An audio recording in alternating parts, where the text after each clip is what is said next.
आप देख रहे हैं नेट्रिक न्यूज, साहस सच कहने का। या देवी सर्वभूतेषु मां ब्रह्मचारिणी रूपेण संस्थिता। नमस्तस्यै नमस्तस्यै नमस्तस्यै नमो नमः। आज यानी गुरुवार को नवरात्र का दूसरा दिन है। इस दिन मां ब्रह्मचारिणी के स्वरूप की पूजा की जाती है। माता ब्रह्मचारिणी हिमालय और मैना की पुत्री हैं। नवदुर्गा के दूसरे स्वरूप मां ब्रह्मचारिणी की पूजा करने से ज्ञान और वैराग्य की प्राप्ति होती है। शास्त्रों में मां के हर एक रूप की पूजा विधि और कथा का महत्व बताया गया है। मां ब्रह्मचारिणी की कथा जीवन के कठिन क्षणों में भक्तों को संबल देती है। ब्रह्मचारिणी का अर्थ तप की चारिणी यानी तप का आचरण करने वाली देवी का यह रूप पूर्ण ज्योतिर्मय और अत्यंत भव्य है। माँ के दाएं हाथ में जप की माला है और बाएं हाथ में कमंडल धारण किए हैं।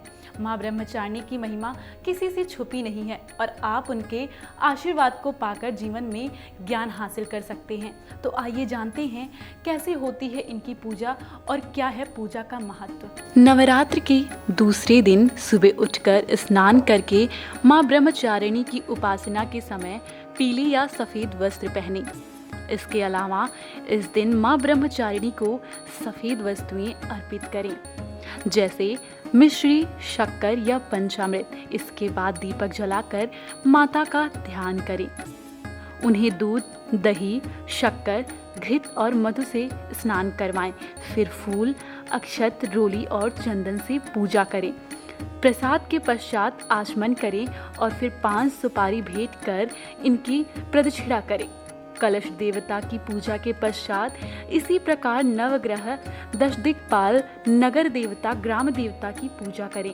इनकी पूजा के पश्चात माता ब्रह्मचारिणी की पूजा करें। तो चलिए आपको बताते हैं माँ की महिमा के बारे में। पूर्व जन्म में इस देवी ने हिमालय के घर पुत्री रूप में जन्म लिया था और नारद जी के उपदेश से भगवान शंकर को पति रूप में प्राप्त करने के लिए घोर तपस्या की थी।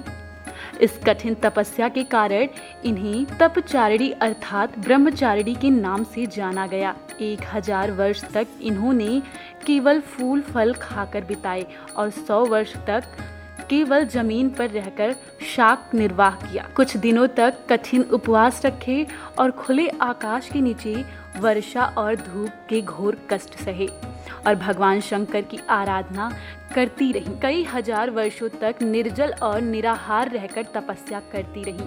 कठिन तपस्या के कारण देवी का शरीर एकदम छिड़ हो गया। देवता, ऋषि, सिद्धगण, मुनि सभी ने ब्रह्मचारिणी की तपस्या को अभूतपूर्व पूर्ण कृत्य बताया, सराहना की और कहा कि हे देवी, आज तक किसी ने इस तरह की कठोर तपस्या नहीं की। यह आपसे ही संभव थी। आपकी मनोकामना परिपूर्ण होगी और भगवान चंद्रमौली शिव जी तुम्हें पति रूप में प्राप्त होंगे। अब तपस्या छोड़कर घर लौट जाओ। जल्द ही आपके पिता आपको लेने आ रहे हैं। माँ की कथा का सार यह है कि जीवन के कठिन संघर्षों में भी मन विचलित नहीं होना चाहिए। माँ ब्रह्मचारिणी देवी की कृपा से सर्व सिद्धि प्राप्त होती है। और अब आपको बताते हैं इस पूजा का महत्व। बताया जाता है कि देवी का ये रूप अनंत फल देने वाला है। जो लोग पूरी श्रद्धा और भाव के साथ देवी की भक्ति करते हैं, उनके अंदर तप, त्याग, वैराग्य, सदाचार और संयम की वृद्धि होती है। मान्यता है कि माता ब्रह्मचारिणी की पूजा करने से कुंडलिनी शक्ति जागृत होती है, जिससे भक्तों का जीवन सफल हो जाता है और किसी भी बाधा का सामना करने के लिए उनमें शक्ति आ जाती है। ज्ञान और वैराग्य देने वाली माँ ब्रह्मचारिणी कठिन समय में भक्तों की रक्षा करती हैं। तो आप इस तरह से माँ दुर्गा के दूसरे स्वरूप माँ ब्रह्मचारिणी की पूजा करें। ऐसा करने से आप सभी पर माँ अपनी कृपा बनाए रखेंगी और साथ ही आप सभी की सारी मनोकामनाएं पूर्ण होंगी। वैसे भी माँ तो अपने भक्तों पर अपनी असीम कृपा हमेशा बनाए रखती हैं। तो अभी के लिए इतना ही, फिर होगी मुलाकात। तब तक के लिए नमस्कार। हमारे साथ जुड़े रहने के लिए हमारे YouTube चैनल को सब्सक्राइब करें, साथ ही बेल आइकन को दबाएं। नेट्रिक न्यूज की खबरें सबसे पहले देखने के लिए।